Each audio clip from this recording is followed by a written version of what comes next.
Bonjour à tous. Dans cette vidéo, nous allons nous intéresser à l'évolution de la biodiversité au cours du temps et aux facteurs qui l'ont modifiée.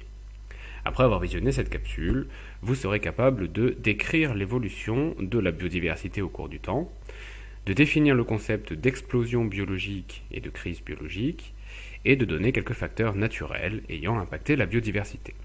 Alors, pour avoir une idée de l'évolution de la biodiversité, remontons le temps jusqu'à la création de notre planète. La Terre est âgée d'environ 4,6 milliards d'années. À cette époque, notre planète est une sphère en fusion sur laquelle pleuvent les météorites. En quelques centaines de millions d'années, un dégazage important va se produire et permettre la formation de l'atmosphère. La température à la surface va diminuer au fur et à mesure que la Terre se refroidit. Et il y a 4 milliards d'années, l'eau, sous forme de vapeur dans l'atmosphère, va se condenser et des pluies torrentielles vont s'abattre sur Terre pendant des millions d'années, permettant ainsi la formation des océans. Il y a 3,5 milliards d'années, la vie apparaît dans ces océans. Les premiers êtres vivants sont des bactéries, donc des organismes unicellulaires, et il faut attendre près de 2 milliards d'années encore pour que des organismes plus élaborés, c'est-à-dire pluricellulaires, émergent. Il y a 500 millions d'années environ, la biodiversité explose, et de très nombreuses espèces animales très diverses apparaissent dans les océans.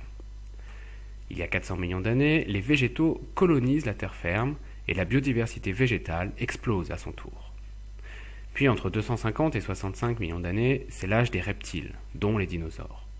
La crise dite du Crétacé tertiaire, que vous avez étudiée au collège, voit disparaître de très nombreuses de ces espèces. Durant le tertiaire, les mammifères se diversifient de manière importante, et enfin en quaternaire apparaît le genre Homo, dont nous sommes la seule espèce encore vivante aujourd'hui. Toute cette histoire de la biodiversité est ponctuée d'explosions biologiques, c'est-à-dire d'apparitions massives d'espèces, mais également de crises biologiques, c'est-à-dire d'extinction massive d'espèces. La crise du Crétacé tertiaire est la plus connue, mais ça n'est pas la plus meurtrière des 5 crises biologiques qui ont parsemé l'histoire de la vie.